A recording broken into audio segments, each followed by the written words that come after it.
Grameen Foundation is a foundation that fights poverty, which, with all the advancement we made in society, global poverty continues to be one of the biggest challenges we have. We are about less than 900 days away from the global Millennium Development Goals, which is not really a long time. And still, we have 27% of the world's population living in absolute poverty, meaning that we have 1 billion people live on less than $1.25 a day. There are 22,000 children die every day because of poverty, and every second child is poor in this world. At Grameen Foundation, we believe that it does not have to be that way. That's why Grameen Foundation was founded and works on giving opportunities to these poor people so they can break the cycle of poverty that held them down for generations. This is our mission, is really to enable the poor, especially the poorest, and especially poor women, to create a world without poverty. Our focus has been on harnessing the underappreciated strength of the poor, which is an approach and focus that has been inspired by the work of Nobel laureate Dr. Muhammad Yunus. He believed in the strength of the poor when he started Grameen Bank, the banking for the poor in Bangladesh in '87. He believed that the poor, like all of us, all what they need is an opportunity and better future for themselves and for their children. So we built on this heritage, and actually Dr. Yunus and our president, Alex Counts, he trained under Dr. Yunus for 6 years in Bangladesh before he received a $6,000 grant from Grameen Bank and Dr. Yunus to launch the foundation that we have today in 1997. Today, Grameen Foundation is a team of professionals, partners, and volunteers who are all committed to bring an end to poverty. These are the numbers that we achieved so far, and I'm not going to read it through all of these. Actually, in general, I tend to forget 50% of the points I want to say and speak to a third of the content on my slides. But the good thing is that the slides are going to be shared, so you will get to read them. The point is, these numbers are great, and we are achieving, but these numbers need to be multiplied, tripled, by tens and tens of factors.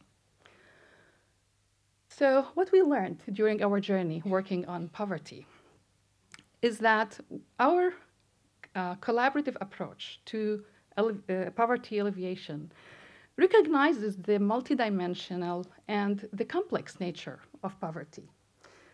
Poverty, or the challenges faced by the poor, it's not just that they have insufficient and inconsistent income. It's also they don't also have the information essential for them to make decisions about their crops, if they're farmers, about their health, about their livelihoods. There's also a big risk that faces the poor, which is their inability to really absorb shocks or deal with shocking events in their lives and manage the risks they have.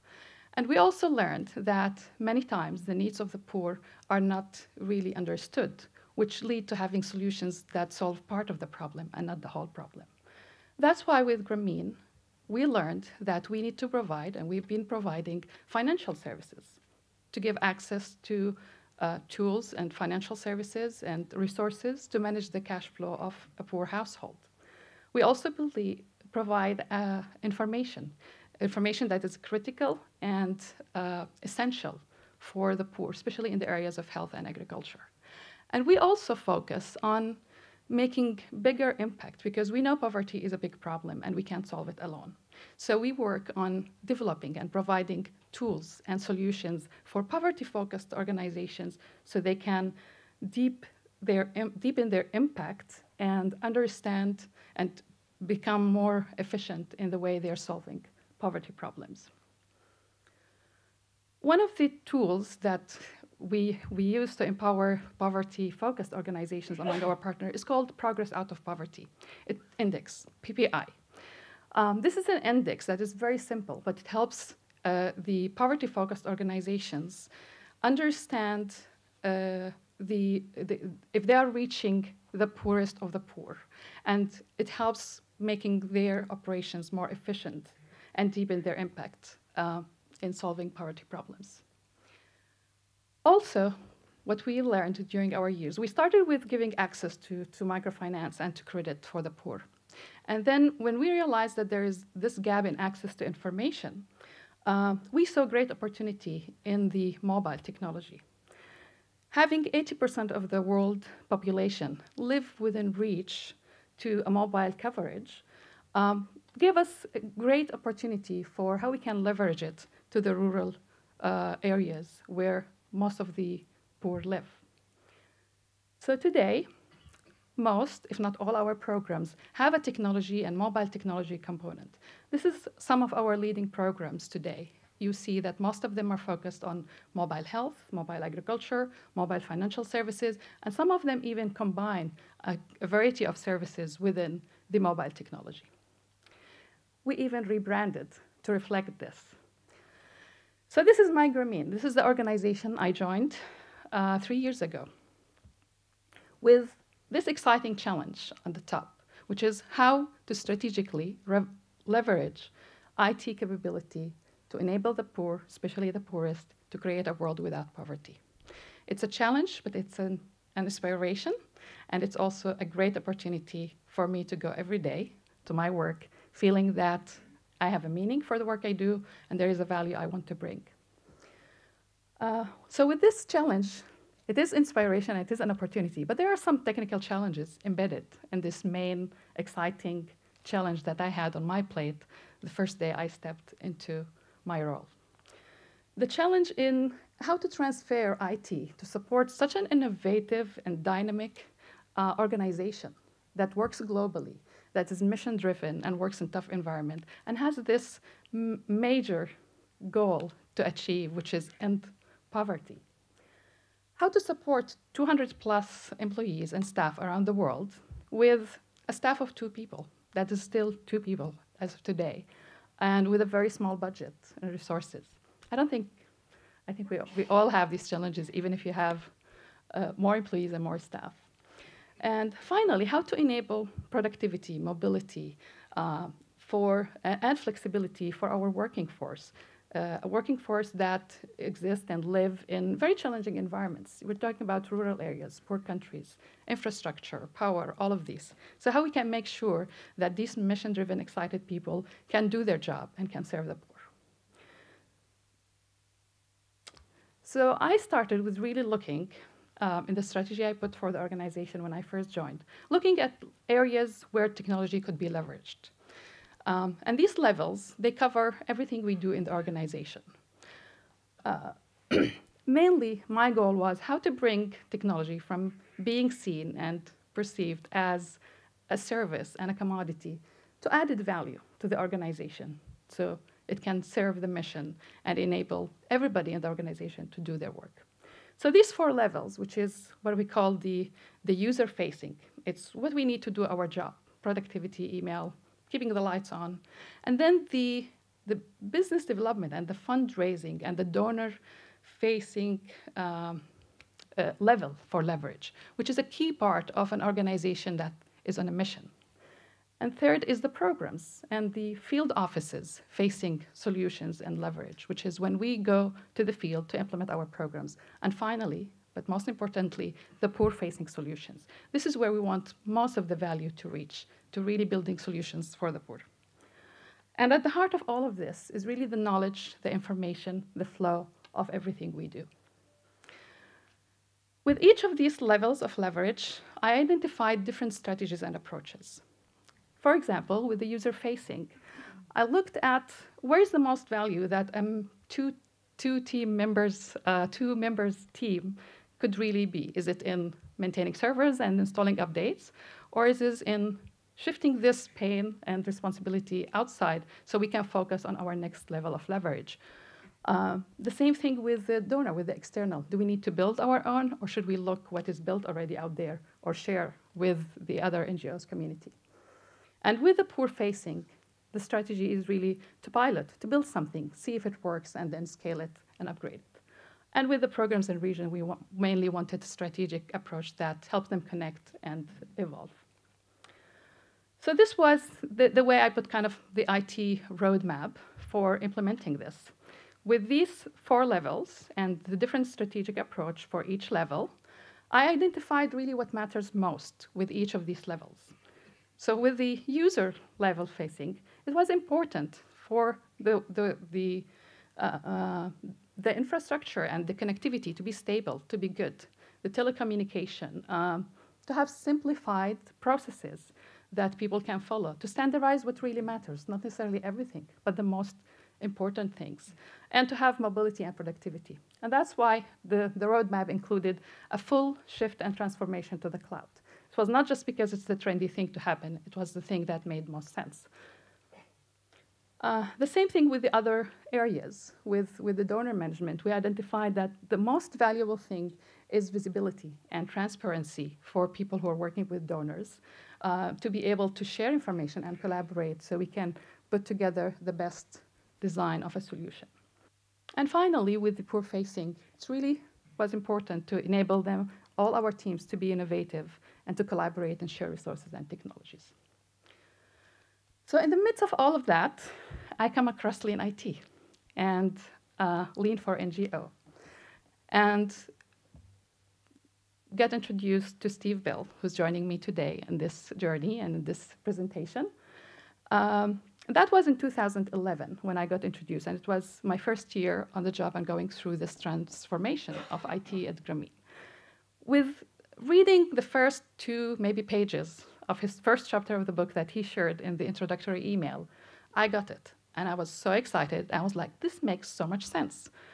And I almost banged my head in the wall why I didn't come across this when I was starting, because it was so much a language and approach and things that made sense.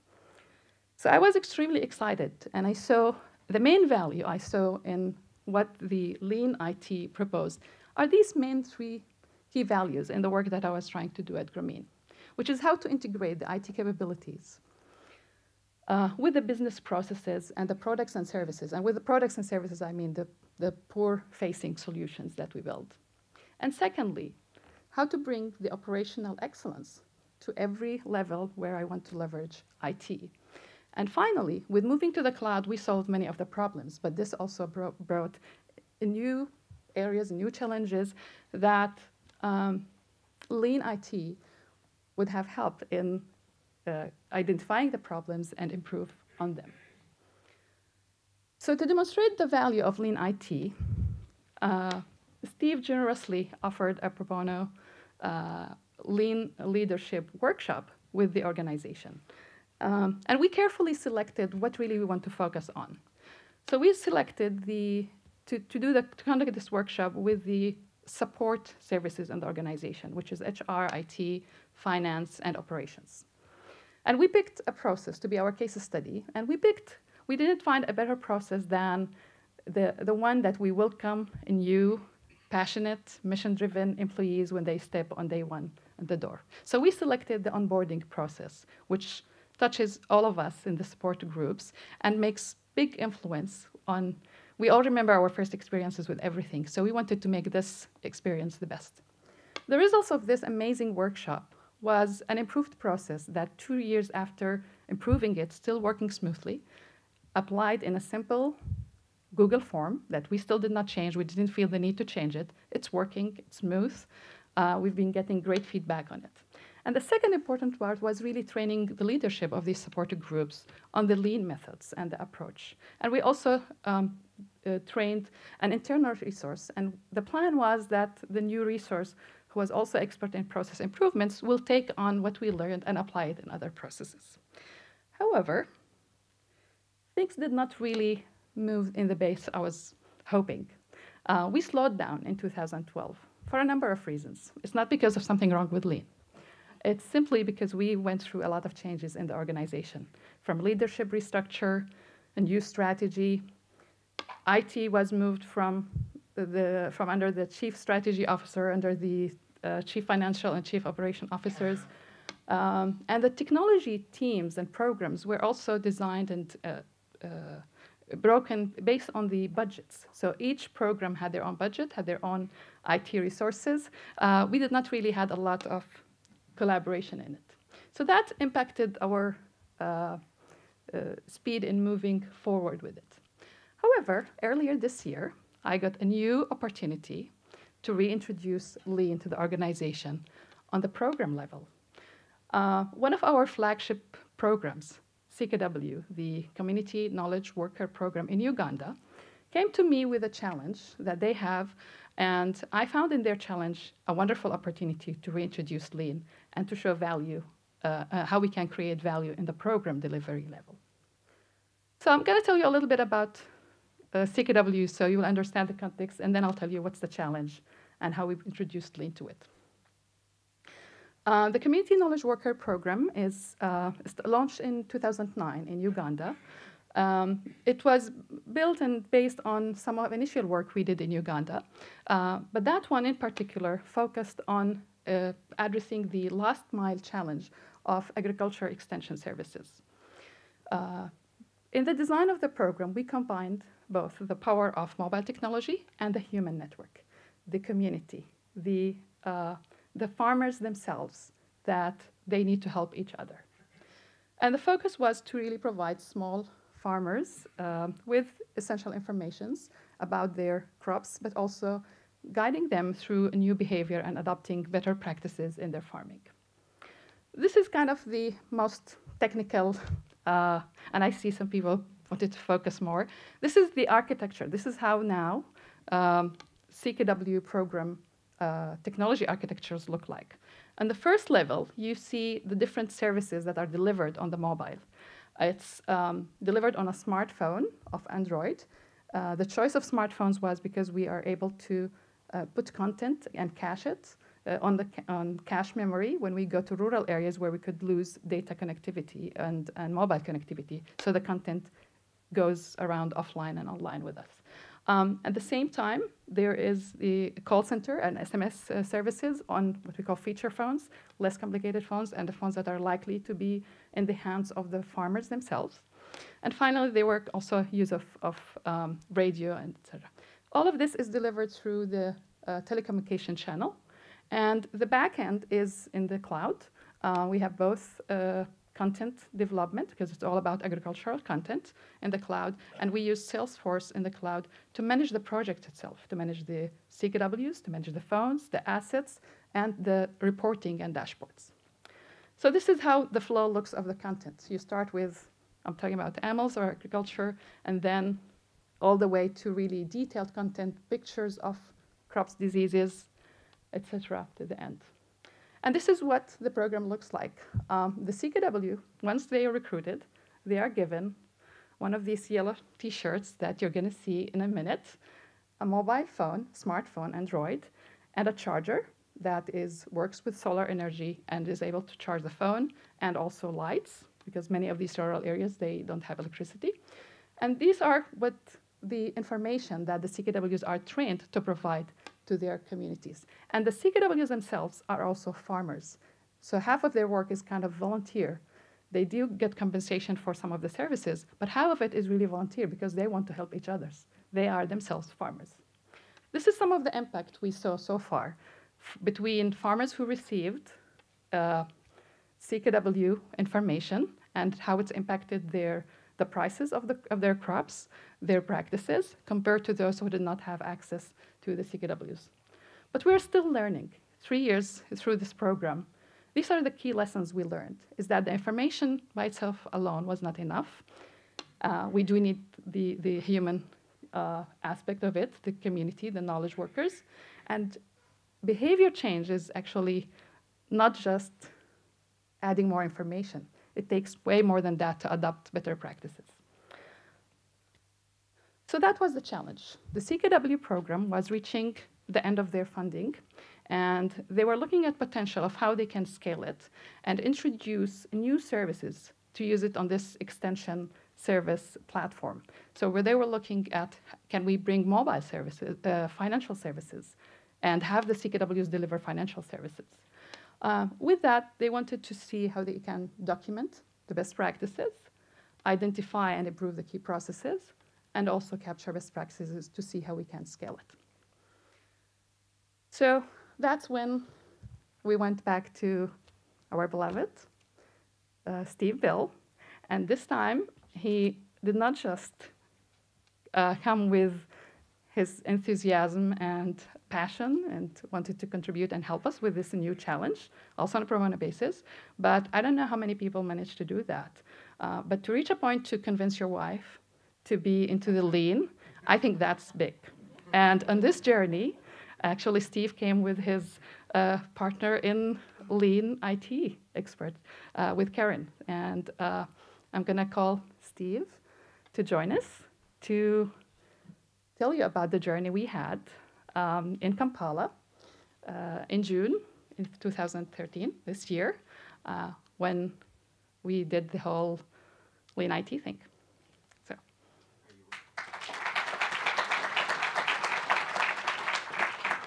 Are you ready for our transformation? Yes. How to become community knowledge.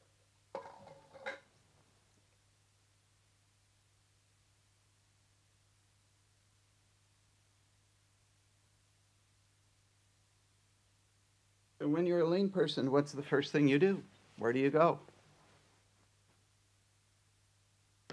To the customer, Gemba.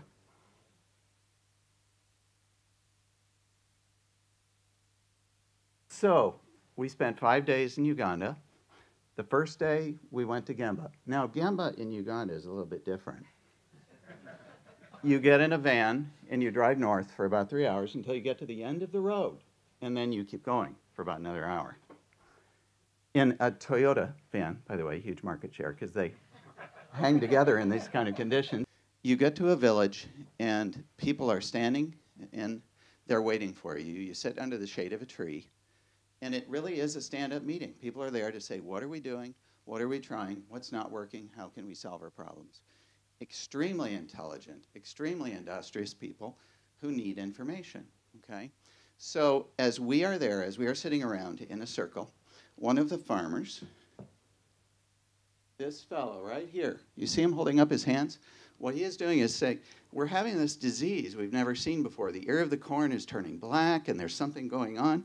What is this other person doing here? This is the community knowledge worker. He is, as this farmer is describing the disease, the CKW is bringing up the disease, and within moments, he shows the farmer a picture of what this particular disease is, and then the phone gets passed around the village, okay? It's that simple, but it's not simple at all. So much had to happen for that to come together. At the end of our visits, at the end of this particular village visit, this village right here, we said, what's happening out there? One woman stood up and said, in the last 6 months of the CKW program, my crop yields have doubled. In other words, her family income has doubled, and I bought a goat. Okay, right there, she has an asset that is a productive asset, and that's a step forward. That's a foot on the first rung of the ladder out of poverty, right there. Okay, so that's the story. That's the value proposition. So after one incredible day and an incredibly long journey home. 200 kilometers. 200 kilometers, which is not like it is here, I tell you. The next day, we get back in the Grameen offices in Kampala, and we have the first day of the leadership workshop, where we get all of the leadership team together, and we're here to focus on scaling. We're here to focus on improving the framework. We're looking at the obstacles. So what do? We do a Kanban exercise. We get all of the leadership team to write out Kanbans. What's your demand? What's your load? What's your flow? What are your problems? And then we put them all up on the wall, and we talked about them. And then when the leadership team was done talking about them, we brought everybody in the room, and we talked about them again. That was day one. I would say there were a few aha moments in that first day. Visualizing. Then, the next day, we put a very large sheet of paper on the wall, and we said the whole CKW program, from the time we go into a new country, with a new language, with a new crop, with a new partner, how do we stand that up? Once we have that stood up, How do we start a new region? How do we start a new set of CKWs in a region? And how do we learn? And how do we build that back into each iterative growth cycle in that region? And then finally, once we've built that region up, how do we put it in a sustaining mode? And it took us a couple of days, and you can see we got pretty busy here. And this is what it looked like by the end of day 2. Everybody was in. I was in the back of the room. I was sitting down just watching. The energy in that room was just amazing, okay? And at the end of the day, I did a 2-hour workshop with their development group on Scrum. They were practicing Scrum, but they had never quite made the last mile connection with the customer. And so we told them some stories about what it was like to use the cell phone, to use the phone in the village. And at that point, you could see the light bulbs going on about what they were really doing to help those farmers in the field make their lives better. I mean, they knew it intellectually, but they didn't appreciate it emotionally. So that's the importance of taking everyone in your team out to the Gemba. It's not good enough to talk about it. You have to go out and see it, okay? And then day 4, we finished the process mapping. We drew up some priorities. We had some celebrations. And we chose a couple of core processes that were within this overall end-to-end value stream map. One in particular, the procurement process and the phone maintenance process. What happens when your phone dies when you're 200 miles from Kampala? It takes, what, 2 weeks to get a new phone into the field? Do you think we could shorten that down a little bit? Because that's 2 weeks in a village, or how many villages without a phone? So those are some of the key processes we're working on now. And then day 5, action plan, report out. That's when we had our celebration. We instituted daily stand-up meetings. Should I hand this over to you? Yeah. Okay. We recruited a lean coach for 6 months. I talked to Jeff Sutherland, who has a background himself in microcredit, the fellow who invented Scrum years ago. He put out one tweet, and we got like 50 people around the world who said, yeah, I'll go to Uganda for 6 months and volunteer my time. And we chose one, and he arrived 10 days ago. 2 weeks almost, yeah. Okay. He's on time. And we're continuing to coach. The Kanbans are still going. The A3s are going. It's just getting started. This was just June. This was just 3 months ago. And the momentum is picking up. And so what I want to do now is hand it back over to you, and you can tell the rest of the story. Sure. So 5 months into this new journey with Lean in the field, in the programs, this is the message I received from Sean Kripp, who's the country director in our Uganda program. And I'm not going to read the whole code, but I'm going to really read the part of it where he says, we started seeing the walls coming down and the collective consciousness rising. We're starting to celebrate problem solving, and we are proactively helping colleagues to unblock flow. But most importantly, we are experiencing a renewed focus on creating value for the world's poor. So that's already what he started seeing in 5 months. So we're still in the experimental phase. For my side, this brought another important new thing, which is it really demonstrated the value of Lean IT to our leadership in the program side, something I missed when we applied Lean IT in the operation side. When they heard it from Sean in Uganda, the message the next day reached to the chairman of the board that this is what the Uganda team is doing. And now I have the whole leadership team excited and wants to learn more and wants to transform. We also, one thing that resulted from this workshop and the work is we created a community of practice within Grameen called Lean at GF, and we used Salesforce Chatter, which we use for a number of communities of practices. And this has been going really very well. We started attracting the different technology programs who use Agile and Scrum and other methods. And we're seeing more and more interaction, including that Steve actually contributes to this chatter group. So we socialized really the experience with Lean, and we hope that we're going to continue to foster that. This is what I'm excited about. This is where Lean is taking me forward with the organization, and where it's also taking Grameen Foundation. Now the leadership is excited. IT actually is going to be the champion of transforming the organization. We're going to have a an organization Lean transformation initiative. At the same time, we have a focus on becoming a data-driven organization on all levels, not just in measuring the impact, but also how we make decisions in an ever-changing environment. So we're going to link these two initiatives together. So how you can engage if what we shared is exciting to you.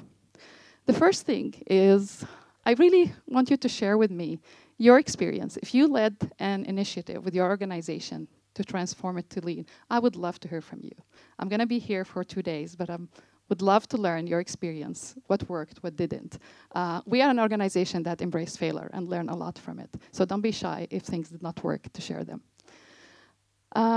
Also, without the volunteers that we have, and we have 2 great volunteers here with us that I thank them on behalf of our volunteer initiative at Grameen Foundation. Without the volunteer, without really the skill philanthropy, which I always have problem spelling this name, it's really without it we can't go far with Lean or with anything of what we do. So you can join our volunteer community, which now has more than 5,000 volunteers from around the world with all types of skills. We have from the CFOs to CEOs to people who work in microfinance to bankers. So the program is called Bankers Without Borders, but won't be turned away with this name. It's just happened to be the history how we started the volunteer initiative. Consider becoming our next Lean Fellow. The fellowship program just started, so this is our first year, and we are extremely excited that among the 12 fellows we deployed around the world, one of them is a Lean Fellow. We hope to make this a permanent fellowship. So if you're excited, if you want to learn about it, talk to me.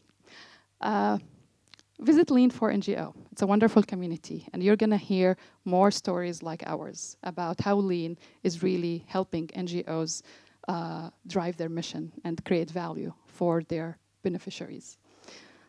Find an NGO that you can contribute with your knowledge and experience with. It doesn't have to be Grameen. We would love it to be Grameen. But we know that the world's problems are large and we all need to work. So find an NGO of your favorite cause and help them transform through Lean. Talk to your big enterprise clients. Maybe they will consider Lean coaching, which everybody needs as part of their CSR programs. And finally, become a Lean IT community knowledge worker. And I definitely will ask you about Lean. Thank you.